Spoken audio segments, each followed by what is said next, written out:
सहवास के प्राचीन 9 नियम। संबंध बनाने के पौराणिक नियम। पौराणिक ज़माने में सिर्फ ऋषि मुनि ही हुआ करते थे। इन ऋषि मुनियों ने सहवास को लेकर बहुत सारे नियम बनाए हुए थे। इस दौर में बहुत सारे युवा हैं जो संबंध बनाने का नियम नहीं जानते हैं। अगर आप यह नियम अच्छी तरह से समझ पाते हैं और अपनी ज़िंदगी में लागू करते हैं तो ज़िंदगी जीने का आनंद बहुत लाभदायक हो सकता है। तो आप अपनी ज़िंदगी के बेहतर बनाने के लिए ज़रूर अपनाएं ये 9 नियम जो हम अभी बताने जा रहे हैं। सदियों से यानी प्राचीन समय से ही सहवास को पूजा जाता रहा है, चाहे फिर वो सतयुग हो या फिर कलयुग। दोस्तों, हर युग में संबंध बनाने को लेकर अलग अलग मत रहे हैं। पति और पत्नी के बीच सहवास सिर्फ रिश्तों को मजबूत बनाए रखने का एक आधार होता है, बशर्ते कि उनमें प्रेम हो, काम वासना नहीं। ज़्यादा काम वासना में डूबे हुए इंसान कभी अच्छे प्रेमिका या पति नहीं हो सकते। वहीं देखा जाए तो प्राचीन समय में शारीरिक संबंध बनाने की प्रक्रिया को काफ़ी पवित्र समझा जाता था। ऐसा शास्त्रों में कई प्रमाण देखने को मिल जाएंगे। उस समय के लोग ज़्यादा खुले विचारों के थे और काम से जुड़ी हर समस्या पर बेझिझक बात करते थे और गैर मतलब की सहवास और विषय पर पहला ग्रंथ भारत में कामसूत्र है, जिसे दूसरी सदी में आचार्य वात्स्यायन ने लिखा था। दोस्तों, आप नहीं जानते तो हम बता दें कि सहवास को लेकर कुछ नियम हैं जिन्हें आत्मकल्याण के लिए ज़रूरी पालन करना चाहिए। कि वासना के लिए आइए जानते हैं क्या है वो नियम जिन्हें अपनाकर हम जीवन को सन्मार्ग पर ले जा सकते हैं। दोस्तों, प्राचीन नियमों के अनुसार सहवास से वंश प्रति मैत्री लाभ, साहचर्य सुख, मानसिक रूप से विपक्ष दीर्घायु, शारीरिक और मानसिक स्वास्थ्य सुख की प्राप्ति हासिल की जा सकती है। अगर वर्तमान में देखा जाए तो आज की युवा पीढ़ी सिर्फ आनंद के लिए एक दूसरे से संबंध स्थापित करते हैं, जबकि वो यह नहीं जानते कि पति और पत्नी के बीच शारीरिक संबंध रिश्तों को मजबूत बनाए रखने का एक आधार होता है, बशर्ते कि उनमें प्रेम हो, काम वासना नहीं। अगर हमारा राय लिए जाए तो यह ज़रूरी होता है कि आज की युवा पीढ़ी को सहवास के प्राचीन नियमों के बारे में जानना चाहिए, ताकि उनके रिश्ते आपस में अधिक मजबूत हो सके और उन्हें एक संस्कारवान संतान की प्राप्ति हो। धर्म पर शोध कर रहे हैं और करने वाली जानी मानी इतिहासकार मधु खन्ना ने BBC को बताया, भारत में के बनने से संबंधित दर्शन के अनुसार ब्रह्मांड लौकिक इच्छा से बनाया गया था और कामुकता को पवित्र माना गया था। कामुकता के बारे में सबसे विस्तृत मानी जाने वाली किताब कामसूत्र 3री सदी में लिखी गई थी और ये किताब प्राचीन भारत के बारे में बहुत कुछ दर्शाती है। नमस्कार मित्रों, वीडियो में आगे बढ़ने से पहले आपसे एक अनुरोध है, कृपया हमारे चैनल को सब्सक्राइब कर लें। अच्छी लगी तो अपने दोस्तों के साथ वीडियो शेयर ज़रूर कीजिएगा। तो आइए जान लेते हैं क्या है प्रथम नियम। दोस्तों, शास्त्रों की बात मानी जाए तो शास्त्रों के अनुसार मनुष्य के शरीर में व्यान समाम, अपान उदान और प्राण नाम के 5 प्रकार की वायु रहती है। मित्रों, इन पांचों में से एक अपान वायु ही मलमूत्र, शुक्र, गर्भ और आतर्व को बाहर निकालने का कार्य करती है। अच्छे से समझे तो इसमें से शुक्र को ही वीर्य भी कहा जाता है, यानी यह वायु संभोग से संबंध रखती है। शास्त्रों के अनुसार बात की जाए तो जब इस वायु की गति में फर्क आता है या किसी भी प्रकार से दूषित हो जाती है तो मूत्राशय और गुद्दा संबंधी रोग उत्पन्न होते हैं, जिस वजह से संभोग की शक्ति पर भी असर पड़ता है। अपान वायु ही स्त्रियों में माहवारी, प्रजनन और यहाँ तक कि सहवास को भी नियंत्रित करने का कार्य करती है।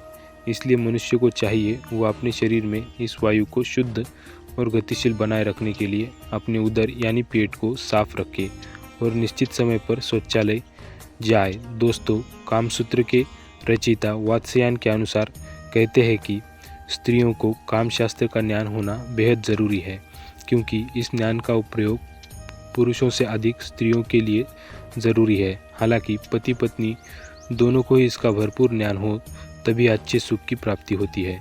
ऋषि वात्स्यायन के अनुसार स्त्री को विवाह से पहले पिता के घर में और विवाह के पश्चात पति की अनुमति से काम की शिक्षा जरूर लेनी चाहिए। ऋषि वात्स्यायन की कहने का मतलब यह है कि स्त्रियों को गणिका की तरह व्यवहार करना चाहिए। इससे दाम्पत्य जीवन में स्थिरता बनी रहती है और पति अन्य स्त्रियों की ओर आकर्षित नहीं हो पाता है तथा पत्नी के साथ उसके मधुर संबंध बने रहते हैं। इसलिए स्त्रियों को सहवास का ज्ञान होना आवश्यक है ताकि वह काम कला में निपुण हो सके और पति को अपने प्रेम पाश में बांधकर रख सके। ऐसा करने से पति पत्नी के रिश्ते में मधुरता बनी रहती है और रिश्ते मजबूत बना रहता है। दोस्तों, आप सोच रहे होंगे कि स्त्री आखिर सहवास की शिक्षा किससे ले सकती है, तो हम आपको बता दें कि आचार्य वात्स्यायन के अनुसार एक कन्या के लिए सहवास की शिक्षा देने वाले विश्वसनीय व्यक्ति हो सकते हैं, जैसे दाई, बड़ी बहन, विश्वास पात्र सेविका, ऐसी कन्या जो साथ में खेली हो और विवाहित होने के पश्चात पुरुष समागम से परिचित हो, जैसे उसके कोई फ्रेंड, पास के कोई रिश्तेदार, विवाहित सखी, मौसी या बड़ी बहन, या आधेड़ या बुढ़िया दासी या ननद, भाभी हो सकती है, जिसे संभोग का ज्ञान प्राप्त हो चुका हो। उसका स्पष्ट बोलने और मधुर बोलने वाली होना ज़रूरी है ताकि वह काम का सही से ज्ञान दे सके। तीसरा नियम, हिंदू शास्त्रों के अनुसार पति पत्नी को रविवार, अमावस्या, पूर्णिमा, चतुर्थी, अष्टमी, संधिकाल, संक्रांति, श्राद्ध पक्ष, श्रावण मास, नवरात्रि, ऋतुकाल आदि में किसी भी रूप में शारीरिक संबंध स्थापित नहीं करनी चाहिए। जो स्त्री पुरुष इस नियम का पालन करते हैं उनके घर में सुख, शांति, समृद्धि और आपसी प्रेम सहयोग बना रहता है, और जो ऐसा नहीं करते वो अपने घर में गृह कलह और धन की हानि और आकस्मिक घटनाओं को आमंत्रित करने का काम करते हैं। नंबर 4, चौथा नियम। दोस्तों, रात्रि का पहला प्रहर रति क्रिया के लिए उचित समय है। अगर इस प्रहर में की गई रति क्रिया के फलस्वरूप ऐसी संतान प्राप्त होती है जो अपनी प्रवृत्ति एवं संभावनाओं में धार्मिक, सात्विक, अनुशासित, संस्कारवान, माता पिता से प्रेम रखने वाले, लोगों को मदद करने वाले और धर्म का कार्य करने वाले, यशस्वी एवं आज्ञाकारी होते हैं, शिव का आशीर्वाद प्राप्त होता है। ऐसी संतान की लंबी आयु एवं भाग्य प्रबल होता है। प्रथम प्रहर के बाद ऐसा माना जाता है कि राक्षसगण पृथ्वीलोक के भ्रमण पर निकलते हैं। उसी दौरान जो संबंध स्थापित की गई हो उससे उत्पन्न होने वाली संतान में राक्षसों की ही समान गुण आने की प्रबल आशंका होती है। पहले प्रहर के बाद प्रतिक्रिया इसलिए भी अशुभकारी है क्योंकि ऐसा करने से शरीर को कई रोग घेर लेते हैं। व्यक्ति अनिद्रा, मानसिक क्लेश, थकान का शिकार हो सकता है। एवं माना जाता है कि भाग्य भी उससे रूठ जाता है। तो काफ़ी सोच समझकर आपको गर्भ धारण करना है। 5वां नियम, हिंदू प्राचीन ग्रंथ आयुर्वेद के अनुसार बताया गया है कि किसी भी पुरुष को स्त्री के मासिक धर्म के दौरान या किसी रोग संक्रमण होने पर उसके साथ संबंध नहीं बनाना चाहिए। शास्त्रों में यह भी बताया गया है कि यदि वह खुद को संक्रमण या जीवाणु से बचाना चाहता है तो सहवास के पहले और बाद में कुछ स्वच्छता नियमों का पालन करना चाहिए। नंबर 6, इन सब के अलावा हिंदू धर्मशास्त्र में यह भी बताया गया है कि पवित्र स्थान माने जाने वाले वृक्षों के नीचे, सार्वजनिक स्थानों, चौराहों, उद्यान, शमशान घाट, वध स्थल, औषधालय, मंदिर, गुरु और अध्यापक के निवास स्थान में सहवास नहीं करना चाहिए। यदि कोई व्यक्ति ऐसा करता है तो शास्त्रानुसार उसको इसका बुरा परिणाम भुगतना पड़ता है। कहते हैं इन सभी जगहों पर ईश्वर का वास होता है। 7वां नियम, हिंदू शास्त्र धर्मों में यह भी बताया गया है कि किसी भी पुरुष को अपनी पत्नी के साथ गर्भकाल के दौरान सहवास नहीं करना चाहिए। दोस्तों, गर्भकाल में संभोग रद्द होते हैं तो भावी संतान के अपंग और रोगी पैदा होने का खतरा बना रहता है। इसलिए गर्भकाल में सहवास करना वर्जित किया गया है।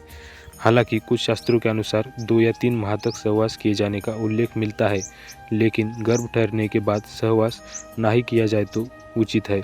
अगर शास्त्र की बात न मानी भी तो आप खुद सोच सकते हैं कि क्या गर्भकाल में सहवास करना उचित है या अनुचित। 8वें नियम, महिलाओं को मासिक शुरू होने के बाद प्रथम 4 दिवस में संभोग से पुरुष रुग्णता को प्राप्त होता है। जैसे ही 5वीं रात्रि में संभोग से कन्या, 6ठी रात्रि में पुत्र, 7वीं रात्रि में बंध्या पुत्री, 8वीं रात्रि में समागम से ऐश्वर्यशाली पुत्र, 9वीं रात्रि में ऐश्वर्यशालिनी पुत्री, 10वीं रात्रि में संभोग से अतिश्रेष्ठ पुत्र और 11वीं रात्रि के संभोग से सुंदर व संदिग्ध आचरण वाली कन्या। 12वीं रात्रि से श्रेष्ठ और गुणवान पुत्र, 13वीं रात्रि में चिंतावर्धक कन्या और 14वीं रात्रि के संभोग से सद्गुणी तथा बलवान पुत्र की प्राप्ति होती है। वैसे ही 15वीं रात्रि के संभोग से लक्ष्मी स्वरूपा पुत्री और 16वीं रात्रि के संभोग से गर्भाधान होने पर सर्वज्ञ पुत्र की संतान की प्राप्ति होती है। दोस्तों, इसके बाद की अक्सर गर्भ नहीं ठहरता।